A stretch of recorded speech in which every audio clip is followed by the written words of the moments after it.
You're listening to the Thrive Podcast, where every week we dive into a practical, tactical tip to bring you from a life of simply surviving to thriving. It's personal development for the everyday girl who is done with coasting through her days, done with feeling like she's missing out on the deeper meaning of her own life, and done with mediocrity once and for all. Because it's not enough to simply survive. You deserve to thrive. Welcome back to Thrive. Get ready for the mindset shift and resilience kick in the pants we all need for this new year with my friend Beate Sifkovits, an award-winning mindset and resilience coach, the founder of All Boss, and the creator of the passion-driven business blueprint. After spending over 15 years on self-discovery, Beate decided to leave corporate to pursue her passion full-time to empower women to do what they love for a living. She's an awesome force, and our conversation today will leave you feeling motivated to create some serious change in your life. You'll end the episode feeling more clear on a vision for your future and more confident on your own ability to handle whatever life hands you. You might actually feel more okay with uncertainty than ever before, with a healthily detached, neutral view of life events or circumstances that might have previously stressed you the heck out. Stay tuned through this conversation. Drop it 5 stars if you like what you're listening to. And now, welcome, Beate. Hi, so lovely to be speaking to you again. Yay!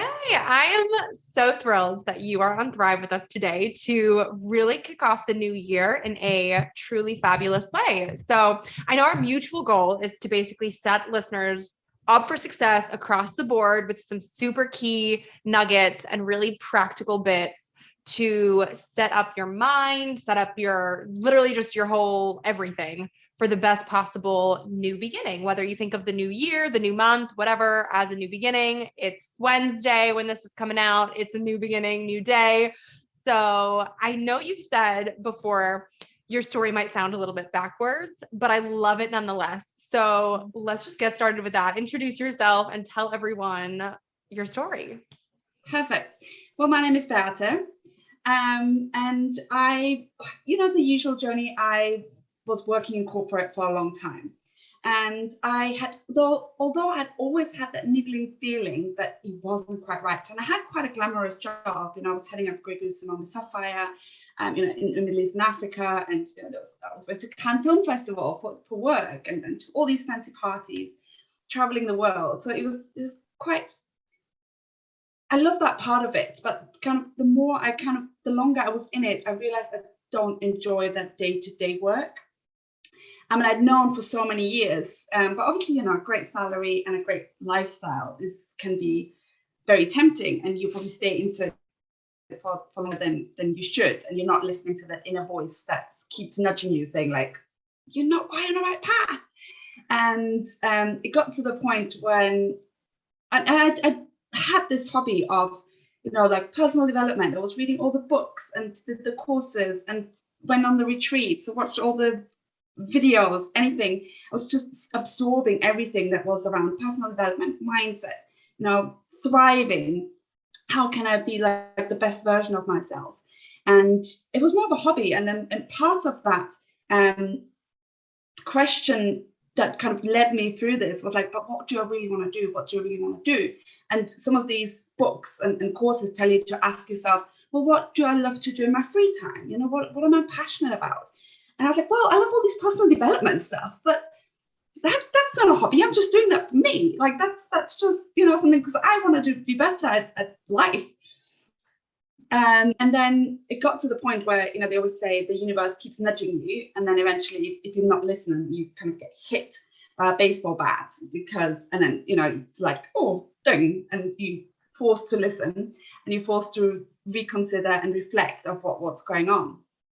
So that kind of happened a few years ago, and I was getting into burnout. The job I was doing 3 people's jobs with no support. I wasn't enjoying the day-to-day work anymore, was working crazy hours, had no life outside of work. And I was like, I just can't do this anymore. I was just going to take a couple of months off to just like having conversations about their jobs. And the second I left my job, it was almost like, it's like I hadn't seen the wood for the trees. I hadn't allowed that space before to really because I was always waiting for something to just drop on my lap and that will tell me what it is. But that's not necessarily how it works. You've got to take action towards it as well. So often I was like, if it's meant to be, it will work itself out.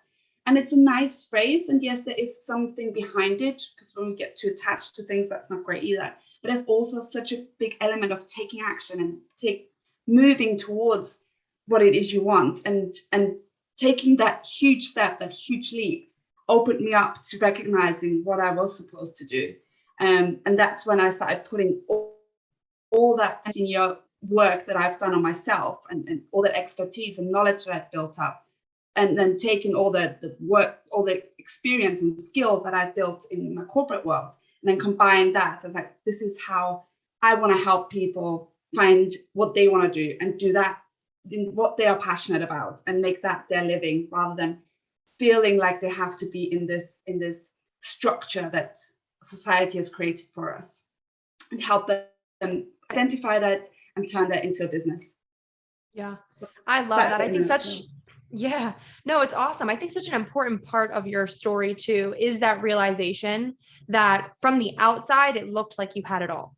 You were ticking the boxes on paper. It checked everything off. It was like that Instagram highlight reel of a dream career, but you still knew in your gut that something wasn't right. And you had this choice to keep trucking along, doing what you thought you should be doing, and hoping that someday it would just switch to feeling okay, or that it would just magically switch to being different. Like you said, an opportunity would just come along, fall in your lap. Okay, it's a sign. But I think that acknowledging it, that it wasn't right anymore, and owning that, and then doing something about that actively and intentionally is so powerful, and something that so many people miss. So if you can take us back to your brain around that time, what do you think gave you that courage and confidence to make a serious change once you realized, like, whoa, this isn't going to just happen. I have to be brave and do something about it. So I'd love to hear, like, where do you think that came from? And also, if you have any advice for anyone listening who might be thinking like, oh shoot, that's me. Like I'm in that space too. Absolutely. So I think part of what went into my brain was all that work that I'd already done. Like I intellectually knew that, you've got to take the lead because everyone tells you to, and the net will appear. And intellectually I knew that, you've got to follow your passion, you've got to do what you love, and you will get the reward. But I didn't know it insightfully. I didn't really know it deeply. And I was like, I've heard this so many times. I tell other people this, I give other people that advice, but this is now the time for me to actually walk the talk and practice what I preach to myself and what I believe. But if it just stays in a belief and I don't turn that into reality, then all of that work that I'd done would almost have gone to waste if it just lives in your intellectual mind and you're not living it. So that was that gave me that push, like, come on, this is going to work out. You don't know it, but you know it. And that kind of kept me taking the steps. And it was exactly, and to anyone's listening who is in that boat, and I'd had it so many times before I did that. And now I say it to other people, but so I can understand how that might feel a bit disconnected. It's like, oh yeah, how they always say, oh, your love will happen when you least expect it. It's like, oh yeah, the net will appear when you take the leap. I was like, yeah, good for everyone, easy to say. But you actually expected me to do that? So that's, and it did. It's literally a week after I handed in my notice, I was still in my job. I started meeting people who led me onto this new path. Some of them I literally didn't speak after, like, we met, and then 2 months later we didn't speak anymore. But that person that brought me onto this path, and it was the right path for me to be on, even if it didn't turn into anything that I thought it was going to turn into. And I think that's been one of my biggest learnings. Like, you make a plan in your head, like, okay, I've got this figured out. Okay, I'm going to do that now. And then, no, you're not going to do that. Okay, let me pivot. I'm going to do that now. Okay, get used to that. No, punch in the face. COVID happened. No, can't do any of that anymore. You got to do that now. And then my biggest lesson was to kind of just keep moving through that. Just recognize like, okay, another bump in the road. Let's just move through it, because there will be more and there'll be others. And the sooner you learn to deal with those bumps in the road, the sooner you'll be happy with what you do, no matter what you do, because things don't throw you off path that easily, that quickly. And recognizing that everything that's happening outside of you isn't really affecting you internally that much anyway. We just create this illusion of external. I'm feeling X and Y, Z because A, B, and C happened here, which is not true. It's all about perspective. And the sooner you learn to change your perspective and to recognize external things for what they are, and that you have the choice in how you look at them, the better. Gosh, there were so many good nuggets there that you just said. It's funny because we're the same way in like being hyper planners with things, but it's funny. They always say, you know, when you make a plan, God laughs, and like other things are bound to happen. So I think that that's really poignant advice for people too. And I think also I think Marie Forleo is the first person to have said this, but she's a book titled Everything is Figureoutable. And I think that's such if you're someone who is looking at a perspective change, going, okay, but like, what about this? Or what if this? And what happens if this happens? And I don't know. What if, fear, worry, doubt, all of that bad stuff.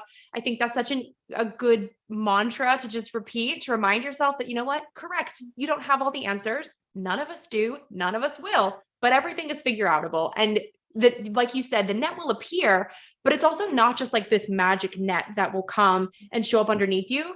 I think it's more so we get put into a situation and then you find out what you're actually made of. Because if you make that courageous jump or switch to something, chances are you're not just sitting there twiddling your thumbs going, all right, what now? Like, you're probably, especially if you're passionate about it, you already are naturally doing things that are positioning your sails towards that.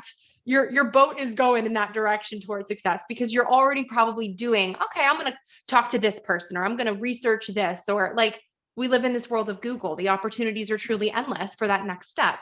So you can kind of, I think, take some solace in that as well, knowing that like, you're never going to be in this position of saying, all right, here's my new decision.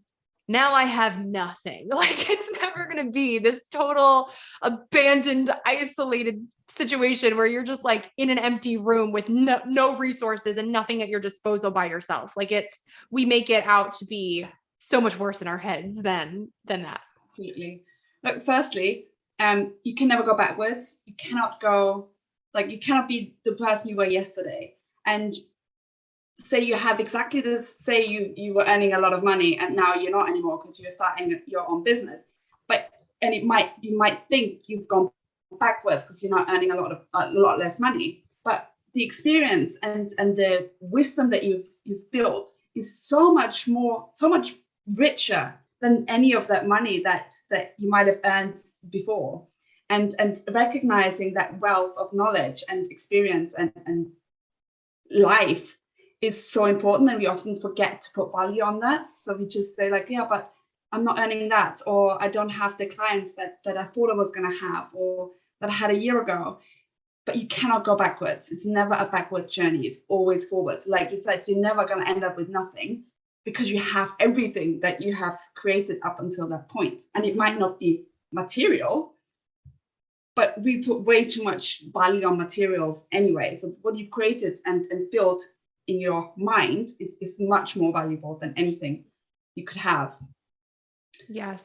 And that's a perspective shift right there too, because I'm totally going to butcher the quote, but I know this is Thomas Edison.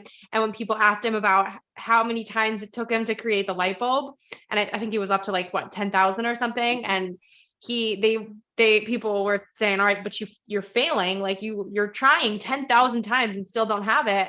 And his response was like, no, I've just found like 9,000 ways to not make a light bulb. So some people look at it and they go, nope, I'm failing. It's not where I want it to be. It's not where I think it should be. It should be this, or I want it to be different or whatever. But if you just shift that mindset to something like that, where you're like, nope, I just figured out how not to do it, or I figured out a different way that I want to try again in the future. It's besides being more positive, I think it's also more productive because it allows you to still be in this position of feeling creative and curious and willing to try again and willing to go and grow instead of being, oh, I'm failing. I'm terrible. I suck. This isn't right. And just being negative about it. Yeah. So that reminds me of a video I saw recently. I can't remember where I've seen it now, where they show this guy who's fishing for diamonds in a river or kind of a lake. It was like a cartoon thing. He's fishing, and there for ages. And in the end, he gives up, and he was like that close to the diamond. So if he had just, persisted for another couple of minutes, he would have got the diamond. And I think that happens to my heart every time. Happens so much in their life that people try something and it doesn't work out within the first 10 minutes of trying it, and they're like, okay, I can't deal with this. Oh, this is too stressful. Or, oh, no, I'm too scared. And throw it all away. All that they've created up until that point, just throw it all away. And they still can't go backwards, like I said before, but they are still so close to the success or whatever it is they're looking for, and holding themselves back because they're interpreting their journey in the wrong way. Yeah. Well, let's talk about vision, because whether you're thinking of the life you want, the business you want, the relationship you want, whatever, we know we need a vision of what that could look like to be able to work backwards and work towards it. Even if you're just someone who's trying to orient yourself to go in the direction that you hope to go. So how do we get crystal clear on a vision that can become the driver of everything else, while still being open to possibility and open to God's plan for us and like all of that good stuff? Absolutely. And vision is so important. So I'm surprised with most of my clients. I see that we don't dream big enough. Oh, so many of us struggle to really create a big vision. So I work with my clients a lot on that part of what it really is they want, because there's so much kind of embarrassment around it or unworthiness around it. It's like, no, I can't, that's not going to happen in my future. That's how, no, who am I to think that would ever be possible for me? So that is one of the big barriers that I see that people face. So overcoming that limited thinking is a big part of creating the vision in the first place. So really, and you also can't think yourself to a vision, that it's different to goals and objectives. That's more like a mental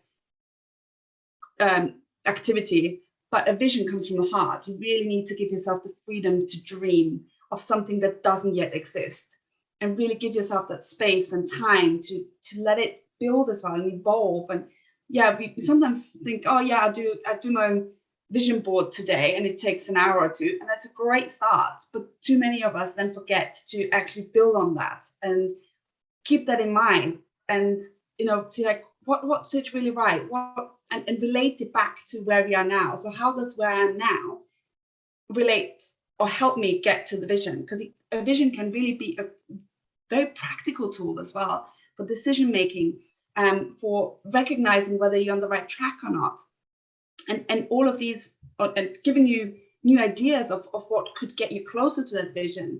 But we have that almost like little cloud in our mind, and then think about it once a year maximum. If that's good, if people even think about it once a year, and then put it in the corner there, and then just carry on with our life straight ahead, so without necessarily bringing it back. So one of the things that is really important to do to kind of reflect on it. I write my goals down every single day, and my goals is based on my vision. So I write my goals every day, and then on top of that, I think I relate it back to the vision. Maybe not every day, but especially when things are tough. That's when having a really inspiring big vision is going to help you move through it so much more easily and quickly than if you just have it'd be really nice if I had that, but it's I can do without it. That's why it's so important to have a really big vision that comes from the heart, that speaks to your deepest desires. And when you can bring your whole roadmap aligned to that, that's when you can move forward quicker, faster, and you become so much more resilient to anything that's thrown into your path. Yeah. Well, since you are a mindset coach, obviously, I want to know your mindset routine, And B, if you have like a recommended mindset practice or some practical tips that listeners can use to start shifting their own mindset. If they are someone who's kind of like, oh, I could never do that, or kind of just feeling burdened with limiting beliefs and feeling like it's just really hard to think bigger and dream bigger and see potential outside of their little bubble of where they are now. So just like some practical tips to start that shift and to get into the best possible headspace for the best possible new year. Absolutely. So what I always recommend is meditation. And I think everyone talks about it, everyone knows that. So I'm not going to go into that, but I meditate every single day, especially in the morning, sometimes also in the evening. So that set apart. But you could feel free to tell us about that though, if you want, because I think that there's so many misconceptions around meditation where people, especially if people are new to it, they're like, do I just sit there and fold my legs and go, like, what am I doing? So feel free if you want to share like what you actually think about while you're meditating or what that practice looks like for you, because I think that people are like, wait, how do I do it? Perfect. Absolutely, more than happy to. And I think, yeah, like you said, there is actually a lot of conception, right? You don't need to sit there cross-legged with your thumbs and your middle finger touching. Actually, my meditation changes regularly. So sometimes I sit and listen to kind of relaxed music. It wouldn't be like acoustical brainwave kind of music. Sometimes I listen to a guided meditation. Sometimes I go for a walk and try to be really present with what's happening around me and look at every single step that I take. So really, I'm a big proponent of finding out what works for you. And that's what I work a lot with my clients on as well, is that there's so much out there. There's hundreds and hundreds of different practices and tools and strategies of meditating, of how to build your business, of how to market yourself. But if you just take that and copy and paste it and apply it to ourselves, it's often not going to work, because you're like nobody else. You are you, and you have a very different experience, very different skills, very different talents. So you also need to identify your unique strategy in whatever that is, whether that's your business, your marketing, your love life, but also your meditation. So that's why I constantly also reflect on myself, like what does my body need? What am I craving for? Sometimes it's 10 minutes in the morning, 5 minutes in the morning. Sometimes it's an hour. It's really being tuned into myself and feeling what's right for me at the moment. And sometimes I think really present 2-3 moments, taking a deep breath, can be more powerful than sitting on your bed with your legs crossed, trying to meditate. So it's, there's this, we feel like it needs to look a certain way, but it doesn't. So just whenever you can bring yourself into the present, whether that's focusing on what's going on in your body, whether that's taking a few deep breaths, whether that's being really focused on what you do right now, that could even be work when you get into that flow state. It's more about being present rather than, I have to sit there and not think about anything, because that is counterproductive as well. For sure. So then drop us some mindset tips for if someone is wanting to make a shift and kind of create their new routine, create some new beliefs, and dream bigger in a way that feels authentic and believable to them.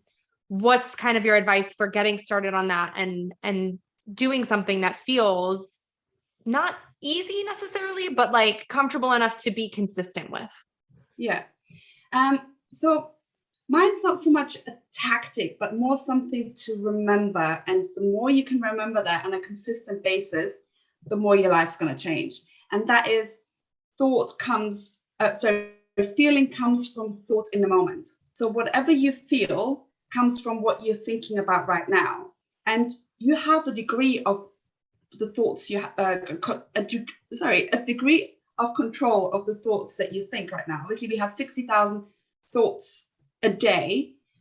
You can't control every single thought. And there's sometimes a bit of, in the whole personal development was like, you just panic driven by, I need to control my thought, and I can't think this and I can't think that.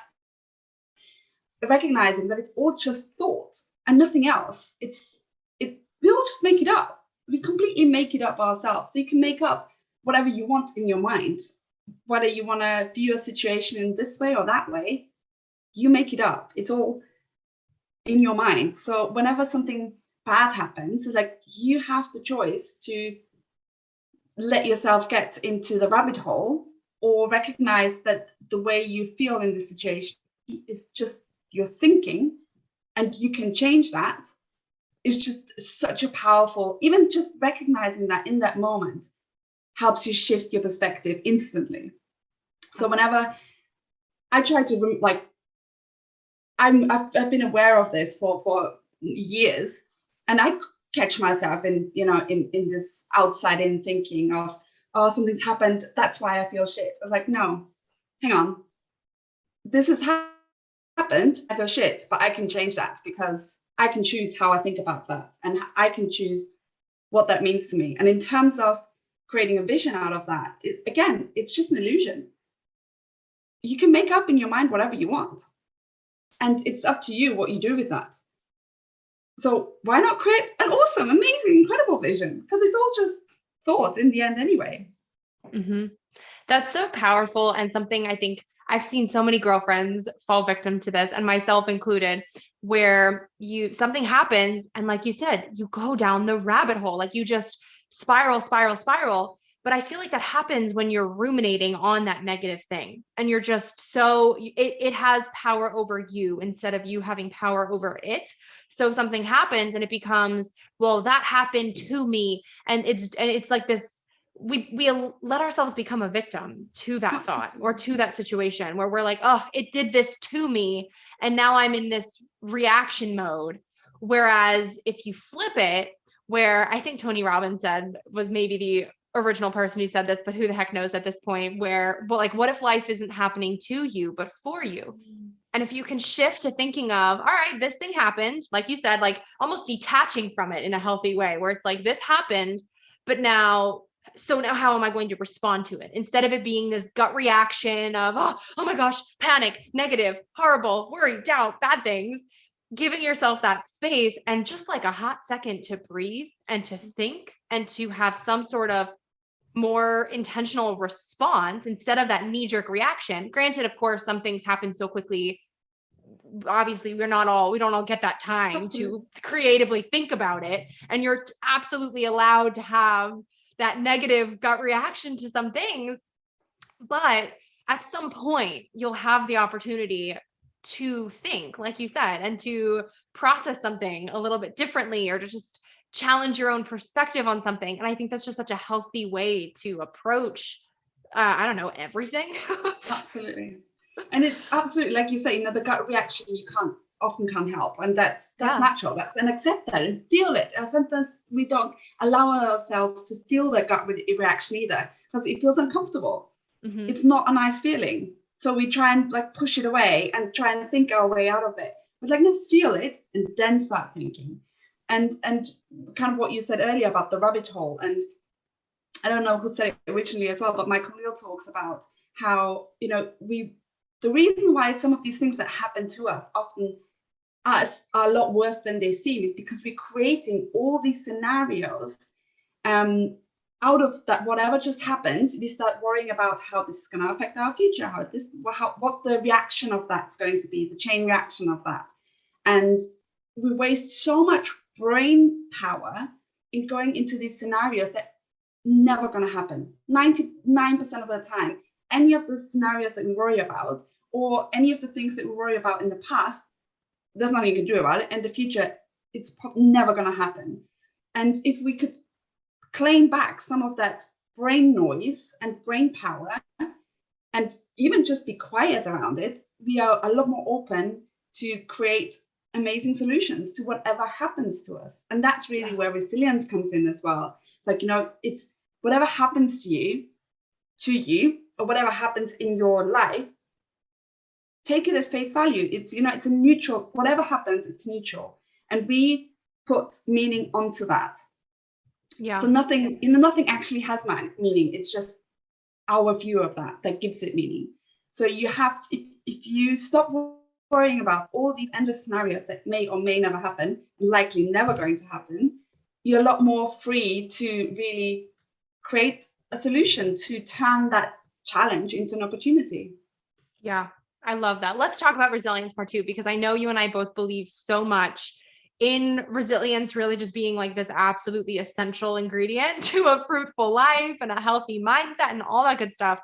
I love what you've said before too about it being the right thing to help you bounce, not just bounce back, but bounce forward from difficult times, which we obviously all face.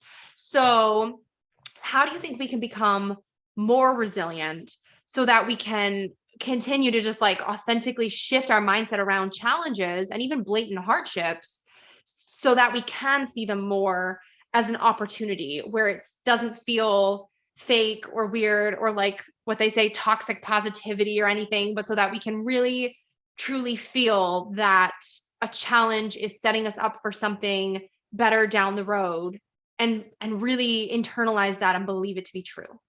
Yeah, absolutely. So there's really 8 components of resilience. So that includes optimism, self-reliance, ingenuity, adaptability,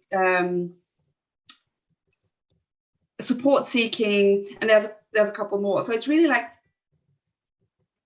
be practical about, okay, this is the scenario that's happening right now. What are the options that I have? Who can I talk to? Is it really as bad as it looks? How important is this challenge, or how much am I going to think about this in 5 years' time? I might not know what the right thing to do is right now, but if I knew, what could that be?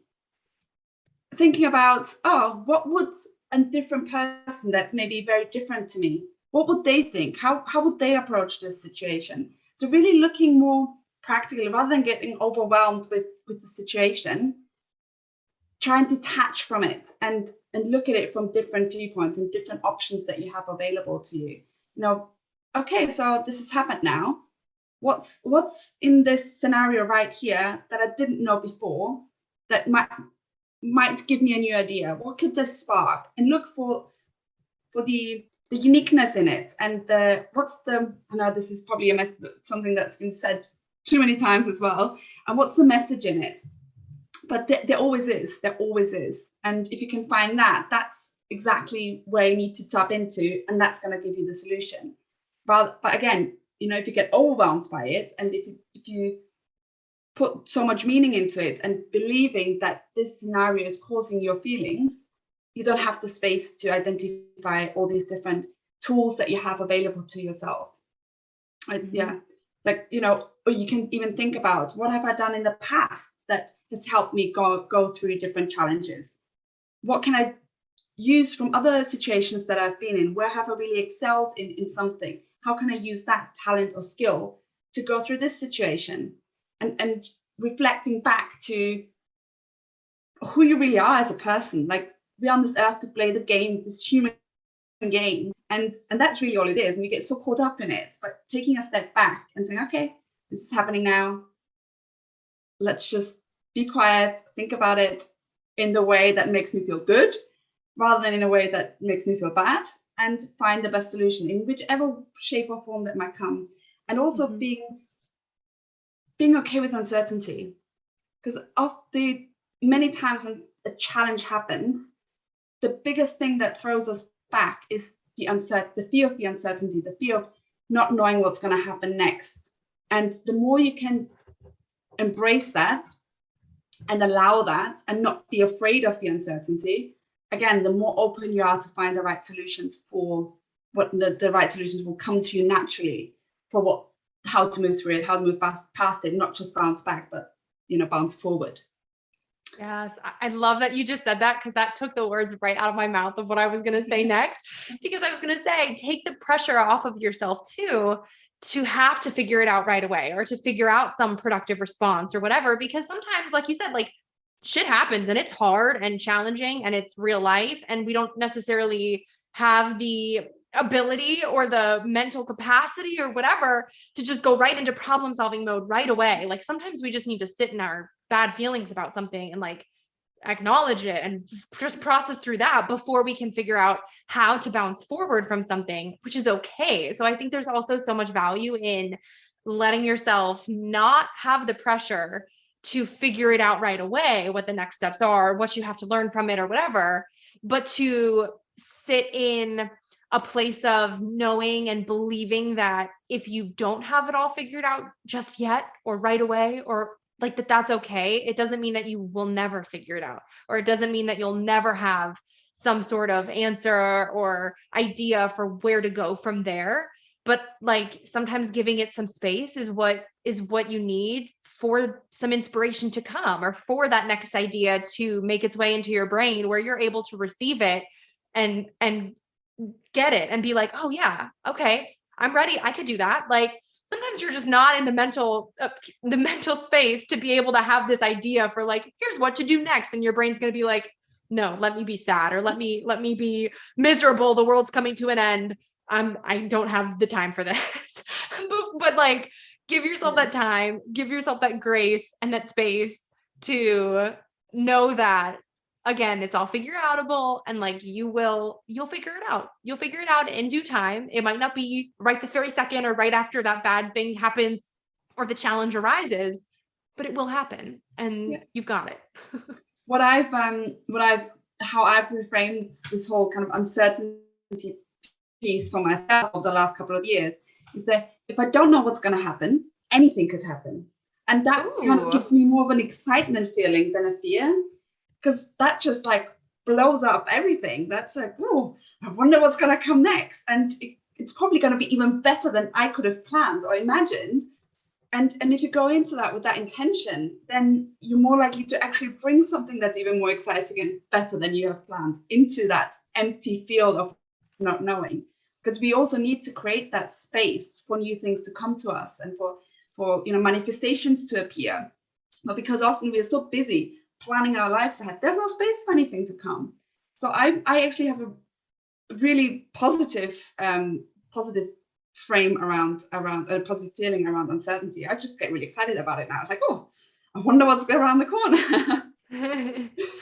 I love that. That's something my therapist actually had told me too, because we were talking about goal setting from a faith-based perspective, where I was kind of like, well, how, like, it's weird setting all these goals, but then still being like, God, what do you want me to do with my life? Because I was confused as to where I was kind of treading that line of like me setting goals versus allowing what's meant to be for my life to happen too. And like all of that, that's like a whole other topic. But it really, what her advice was embrace it with curiosity. Like you could set these goals and have these intentions and create this vision, but never stop being curious, because that's what allows that room for the magic to happen, and room for God, the universe, whatever, to like actually take hold in your life also, and to make it be something even bigger and better than you even imagined, because you also don't want to set yourself up in a box that's too small with your goals and dreams and all of that. So I love that. Absolutely. That goes back to like not being too attached to things, Yeah. Whether that's situations, whether that's people, whether that's goals. A lot of us, and I'm such a proponent of setting goals, and it's so important that we do. But too often we get so hung up by them. It's like, but I've got to get it, but it's not right, it's not happened yet, that we often miss other things that could have made it bigger and better. So it's all about, setting the right intention. Yes, you're taking the action. You've got to take the action. I read this quote yesterday. Movement is going to take your goal forward a lot more than a mile. A step of movement is going to take your goal further a lot faster than a whole mile of intention. So, so important to set the intention, so important to set a goal, create that vision, but you've got to do something about it, move forward, and then take things as they come and keep moving in the right direction. And the universe, God, like whatever you want to call it, will support you on that. If you show you're willing, you show you are not afraid of taking them, you are open to uncertainty and getting out of the comfort zone, comfortable with being uncomfortable, and then it's all a mystery. It's really about the journey rather than the destination. Yes. On that note, that was so good. Tell us what thrive means to you and how you strive to thrive in your everyday life. For me, thriving means taking every day and trying to make the most of it. And sometimes, yeah, maybe that is, you don't feel great, but recognizing that and acknowledging that and appreciating even that, saying like, yeah, I'm a human, it's bound to happen, and moving forward, not letting things like that hold you back or doubt yourself or your path, especially when you're on your right path and you feel that, and or you're taking the leap, or like you want to start moving in that direction, to not let external things affect how you feel internally, and really keep going no matter what. Build those 9,990 light bulbs, and don't get deflected by that. So it's really the keep moving, embracing whatever it is there right this moment, whatever is there today, whatever is there tomorrow, and move through that with hopefully a clear mind, and embracing whatever is thrown at you. Oh, so good. Beate, thank you so much for joining me on Thrive. It's been awesome, as expected, as always. Love chatting with you. Tell everyone where they can find you online to connect with you more. Perfect. Well, thanks for having me. I've also enjoyed our conversation again. It's been lovely to speak to you. So they can find me at www.allboss.me. That's my website. Or otherwise also at www.thepassion-driven-business-blueprint.com. Wait, before you go, make sure you're subscribed to never miss an episode of Thrive. Drop 5 stars on your way out if you like what you just listened to, and come join the party on Instagram at thrive.podcast to stay inspired and thriving all week long. Thanks for tuning in. It's your time to thrive.